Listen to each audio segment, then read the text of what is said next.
നമസ്കാരം, ഏവർക്കും പുതുവത്സര ദിനാശംസകൾ. ടോപ് 10 ന്യൂസിലേക്ക് സ്വാഗതം. യുകെയുടെ ചില ഭാഗങ്ങളിൽ 2025 ആദ്യ ദിവസം മുതൽ കാറ്റും മഴയും നാശം വിതയ്ക്കുമെന്ന് കാലാവസ്ഥാ കേന്ദ്രങ്ങൾ മുന്നറിയിപ്പ് നൽകുന്നു. മാഞ്ചസ്റ്ററിലും ലണ്ടനിലും ആഘോഷങ്ങൾ നടന്നെങ്കിലും മോശം കാലാവസ്ഥ കാരണം മിക്ക പുതുവത്സര പരിപാടികളും റദ്ദാക്കിയിരുന്നു. യുകെയിലുടനീളം 109 വെള്ളപ്പൊക്ക മുന്നറിയിപ്പുകൾ നൽകിയിട്ടുണ്ട്. മെട്രോഫിസ് പുറപ്പെടുവിച്ച മഞ്ഞ ആംബർ മുന്നറിയിപ്പുകൾ വെയിൽസിലും തെക്കൻ ഇംഗ്ലണ്ടിലും ബുധനാഴ്ച വരെ തുടരും. മണിക്കൂറിൽ 75 മൈൽ വേഗതയിൽ കാറ്റ് വീശാൻ സാധ്യതയുള്ളതിനാൽ കെട്ടിടങ്ങൾക്ക് കേടുപാടുകൾ സംഭവിക്കാനും വൈദ്യുതി തടസ്സപ്പെടാനും സാധ്യതയുണ്ടെന്നും കാലാവസ്ഥാ കേന്ദ്രങ്ങൾ അറിയിച്ചു. വടക്കു പടിഞ്ഞാറൻ ഇംഗ്ലണ്ടിന്റെ ചില ഭാഗങ്ങളിൽ ആംബർ മഴ മുന്നറിയിപ്പ് ബുധനാഴ്ച വരെ തുടരും. വെയിൽസിലും വടക്കു പടിഞ്ഞാറൻ ഇംഗ്ലണ്ടിലും മഴയ്ക്കുള്ള മഞ്ഞ മുന്നറിയിപ്പ് ബുധനാഴ്ച രാവിലെ 11 മണി വരെ ഉണ്ടാകും.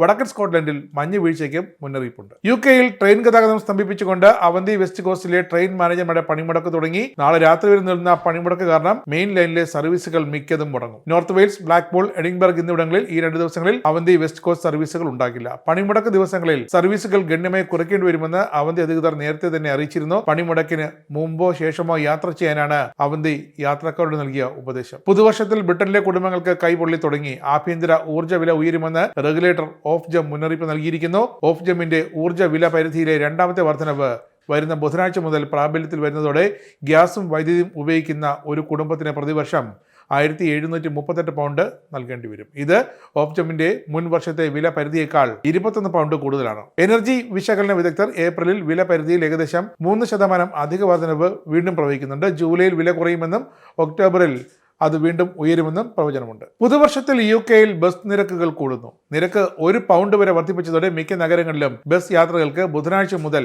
2 മുതൽ 3 പൗണ്ട് വരെ നിരക്ക് നൽകേണ്ടി വരും. ലണ്ടനിലെ സിംഗിൾ ബസ് നിരക്ക് 1.75 പൗണ്ടും ഗ്രേറ്റർ മാഞ്ചസ്റ്ററിൽ 2 പൗണ്ടുമായി തുടരും. ഈ പ്രദേശങ്ങളുടെ കൗൺസിൽ ഫണ്ടിംഗ് വ്യത്യസ്തമായതിനാൽ ഇവയിലെ നിരക്കിനെ നിലവിലെ വർധനവിൽ നിന്നും ഒഴിവാക്കിയിട്ടുണ്ട്. ശൈത്യകാലം കടക്കുന്നതോടെ യൂറോപ്പ് കൂടുതൽ ഊർജ്ജ പ്രതിസന്ധിയിലേക്ക് നീങ്ങുമെന്ന ആശങ്കയിലാണ്. റഷ്യൻ സ്റ്റേറ്റ് എനർജി കമ്പനിയായ ഗ്യാസ്പ്രോം 5 വർഷം മുമ്പ് യൂറോപ്യൻ രാജ്യങ്ങളുമായി ഉണ്ടാക്കിയ ഗ്യാസ് ട്രാൻസിറ്റ് കരാർ പുതുവത്സര തലേന്ന് രാത്രി അവസാനിച്ചതോടെ ഉക്രൈന്റെ പൈപ്പ് ലൈനുകൾ വഴി യൂറോപ്പിലേക്കുള്ള കയറ്റുമതി അവസാനിച്ചു. ഇതോടെ ഇന്ധനത്തിനായി ഗൾഫ് രാജ്യങ്ങളടക്കം ആശ്രയിക്കാൻ വീണ്ടും ഒരുങ്ങുകയാണ് യൂറോപ്പ്. ലണ്ടൻ, പാരീസ്, ബെർലിൻ എന്നിവയുൾപ്പെടെയുള്ള യൂറോപ്യൻ നഗരങ്ങളിൽ ആഴ്ച അവസാനത്തോടെ താപനില 0-നും താഴെയാകുന്നത് ഊർജ്ജ പ്രതിസന്ധിക്ക് ആക്കം കൂട്ടും. ഗ്യാസിന്റെ ആവശ്യം വർദ്ധിക്കുന്നതോടെ യൂറോപ്പിന്റെ കരുതൽ ശേഖരത്തിലും കുറവുണ്ടാകുമെന്നാണ് സൂചന.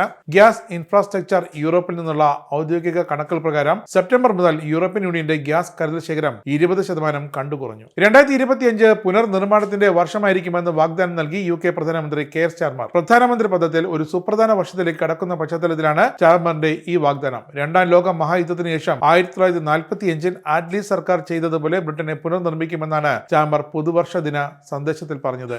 അധികാരത്തിലെ ആദ്യത്തെ 6 മാസത്തെ വെല്ലുവിളിക്ക് ശേഷം തന്റെ സർക്കാർ ഒരു പുതിയ വഴിത്തിരിവ് തേടുകയാണെന്നും പ്രധാനമന്ത്രി പറഞ്ഞു. രാജ്യത്തിനാരും സമാധാനം സമ്മാനിക്കില്ലെന്ന് നിരാശയോടെ യുക്രൈൻ പ്രസിഡന്റ് വ്ളാദിമിർ സെലൻസ്കി. പുതുവർഷ വീഡിയോയിലാണ് സെലൻസ്കിയുടെ ഈ പരാമർശം. ശക്തമായ ഉക്രൈന് മാത്രമേ സമാധാനം ഉറപ്പാക്കാനും ലോകമെമ്പാടും ബഹുമാനം നേടാനും കഴിയുമെന്നും സെലൻസ്കി ഓർമ്മിപ്പിച്ചു. അതോടൊപ്പം റഷ്യയെ തടയാനും യുദ്ധം അവസാനിപ്പിക്കാനും വേണ്ടത് ചെയ്യുമെന്നും പുതിയ US പ്രസിഡന്റ് ഡൊണാൾഡ് ട്രംപ് സമാധാനം കൊണ്ടുവരാനും പുടിന്റെ ആക്രമണം അവസാനിപ്പിക്കാനും ആഗ്രഹിക്കുന്ന വ്യക്തിയാണെന്നും സെലൻസ്കി പറഞ്ഞു. റഷ്യയുമായുള്ള ഉത്തര കൊറിയയുടെ സമഗ്രവും തന്ത്രപരവുമായ പങ്കാളിത്തം കൂടുതൽ ഉറപ്പിക്കുമെന്ന് വ്യക്തമാക്കി ഉത്തര കൊറിയൻ പരമോന്നത ഭരണാധികാരി കിം ജോങ് ഉൻ. റഷ്യയുമായുള്ള സഹകരണം ശക്തിപ്പെടുത്തുമെന്നും പ്രസിഡന്റ് വ്ളാഡിമിർ പുടിൻ അയച്ച പുതുവത്സര സന്ദേശത്തിൽ കിം വ്യക്തമാക്കി. ഇതിനെതിരെ അതിരൂക്ഷമായി വിമർശിച്ച US ട്രഷറി വകുപ്പ് നിരവധി സാമൂഹിക രാഷ്ട്രീയ സംഘർഷങ്ങൾക്കും 2024 US തെരഞ്ഞെടുപ്പിൽ US വോട്ടർമാരെ സ്വാധീനിക്കാനും പുടിനും കിമ്മും ലക്ഷ്യമിട്ടതായും ആരോപിച്ചു. മോസ്കോ ആസ്ഥാനമായുള്ള centre for geo political expertise തെരഞ്ഞെടുപ്പിലെ സ്ഥാനാർത്ഥികളെക്കുറിച്ച് തെറ്റായ വിവരങ്ങൾ പ്രചരിപ്പിക്കുകയും ഡീപ് ഫേക്കുകൾ സൃഷ്ടിക്കുന്നതിന് നിർദ്ദേശിക്കുകയും സബ്സിഡികൾ നൽകുകയും ചെയ്തതായും ട്രഷറി വകുപ്പ് ആരോപിച്ചു. പുതുവർഷത്തിൽ ബ്രിട്ടീഷ് പ്രധാനമന്ത്രി കെയർ സ്റ്റാർമർ കുടുംബത്തോടൊപ്പം പോർട്ടുഗലിലെ മഡേറ ദ്വീപിൽ അവധിക്കാലം ചെലവഴിക്കാൻ പോയതായി റിപ്പോർട്ട്.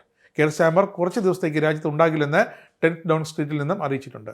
ഇത് സ്റ്റാർമറിന്റെ പ്രധാനമന്ത്രിയായ ശേഷമുള്ള ആദ്യത്തെ കുടുംബസമേത വിനോദസഞ്ചാര യാത്രയാണ്. അടുത്ത ആഴ്ച വരെ പ്രധാനമന്ത്രിക്ക് രാജ്യത്ത് പൊതുപരിപാടികളൊന്നും ഷെഡ്യൂൾ ചെയ്തിട്ടുമില്ല. ഇനി പൗണ്ട് റേറ്റ്. UK പൗണ്ട് ഇന്നത്തെ മൂല്യം 1 പൗണ്ട് 107.64 ഇന്ത്യൻ രൂപ. ഒരു US ഡോളർ 85.79 രൂപ. ഒരു യൂറോ 88.97 രൂപ. ഒരു pound 1.25 US dollar. Top 10 news സമാപിക്കുന്നു. നമസ്കാരം. TV മൊബൈൽ ആപ്പ് ഡൗൺലോഡ് ചെയ്ത് സൗജന്യമായി ആസ്വദിക്കും.